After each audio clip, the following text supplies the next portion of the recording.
Hi friends, ఇవాళ మరొక కొత్త ఎపిసోడ్తో మీ ముందుకు వచ్చానండి. ఇవాళ నేను బీరకాయ ఉల్లిపాయ వేసి కూర చేయబోతున్నానండి. ఇది చపాతీల్లోకి, దోశల్లోకి, అన్నంలోకి కూడా చాలా బాగుంటుందండి. అందుకని చెప్పేసి ముందుగా నేను బీరకాయ ముక్కలు ఇలాగా చిన్న చిన్న ముక్కలుగా కట్ చేశానండి. అలాగే ఉల్లిపాయ ముక్కలు కూడా కట్ చేశాను. దాంట్లోనే పసుపు, జీలకర్ర వేసి వేయిస్తున్నానండి.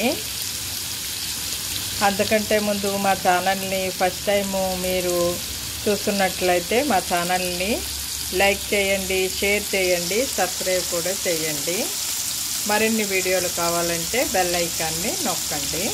ఇంట్లోకి మనం శనగపప్పు, మినప్పప్పు, ధనియాలు, జీలకర్ర, వెల్లుల్లి, ఆవాలు, మెంతులు వేసిన పౌడరు ఒక 3 స్పూన్ల దాకా వేసుకుందామండి.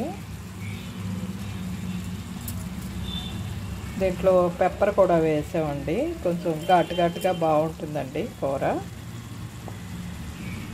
ఇలాగా ఒక 4 స్పూన్లు వేసుకుంటే 4-5 స్పూన్లు వేసుకుంటే సరిపోతుంది. తర్వాత కారం వేసుకోవాలి ఇందులోను. ఇప్పుడు ఇందులో కారం వేసి తర్వాత దానిపైన ఒక 2 స్పూన్లు నెయ్యి వేసానండి. ఇప్పుడు దీన్ని ఇలా కలిపేసుకోవడమేనండి. అయిపోయింది మొత్తం అంతా. ఇది అన్నంలోకి, చపాతీల్లోకి, అన్నిట్లోకి బాగుంటుందండి. ఇది ఒకసారి ట్రై చేసి చూడండి. ఈ వీడియో కనుక మీకు నచ్చినట్లయితే లైక్ చేయండి, షేర్ చేయండి, కామెంట్ చేయండి, సబ్స్క్రైబ్ కూడా చేయండి. Thank you for watching. ఈ పౌడరు నేను ఇంతకు ముందటి వీడియోల్లో పెట్టానండి. అది చూసి మీరు చేసుకోండి. ఇదండి వాటి వీడియో. మరిన్ని వీడియోలు కావాలంటే బెల్ ఐకాన్ని నొక్కండి. Thank you for watching. ఇప్పుడు ఇందులో నేను 2 స్పూన్లు శనగపిండి కూడా వేసి కలిపి ఒక్కసేపు మగ్గించానండి. ఇదండి నాటి రెసిపీ.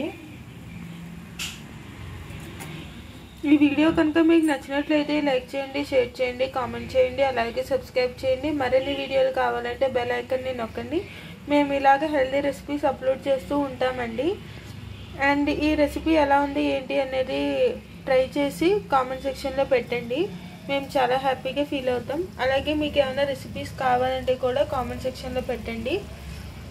మేము చేసి మీకు మన్నాడు వీడియో అప్లోడ్ చేస్తామండి. Thanks for watching. మళ్ళీ నెక్స్ట్ వీడియోలో కలుద్దాం. బాయ్.